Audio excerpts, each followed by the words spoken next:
son histoire, beaucoup la connaissent. Moshe Michael Brand, dit Mike Brandt, est un jeune chanteur israélien tout juste installé en France lorsqu'il est révélé, le 25 janvier 1970, grâce à Laisse-moi t'aimer qu'il interprète durant le gala du Midem à Cannes. Une étoile est née. Sa carrière décolle et Mike Brandt enchaîne les concerts, les prix, les podiums au hit parade et les disques vendus par millions, 15, pour être exact, en l'espace de 5 ans. S'y est-il plus que Claude François, Johnny Hallyday ou encore Michel Sardou à la même époque. Un destin auréolé de succès qui s'achève prématurément le 25 avril 1975, lorsque Mike Brandt, alors âgé de 28 ans, chute du 6e étage d'un immeuble parisien. Il succombera quelques minutes plus tard dans l'ambulance.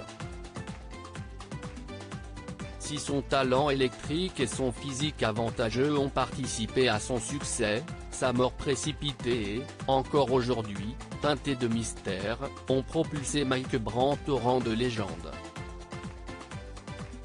Le documentaire reviendra sur cette vie digne d'un film, avec les témoignages édifiants de plusieurs proches du chanteur.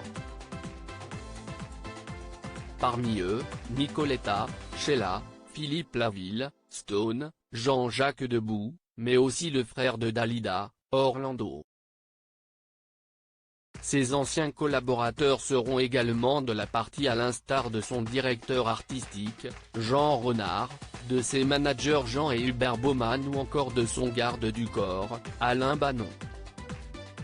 Enfin, le documentaire sera étoffé par les révélations des membres les plus proches de Mike Brandt, tels que son frère Zvi, sa nièce Yona ou encore son ancienne compagne, Corinne Veil.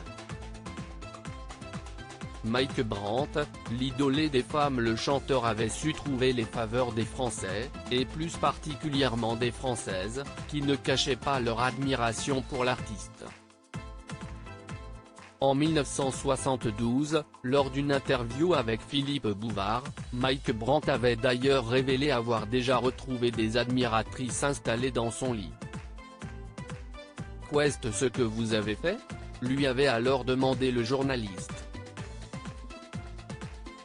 « Je me suis excusé en leur disant que j'allais dormir », avait répondu le chanteur. Une réponse qui n'avait que moyennement convaincu Philippe Bouvard, qui avait affectueusement qualifié son interlocuteur de menteur.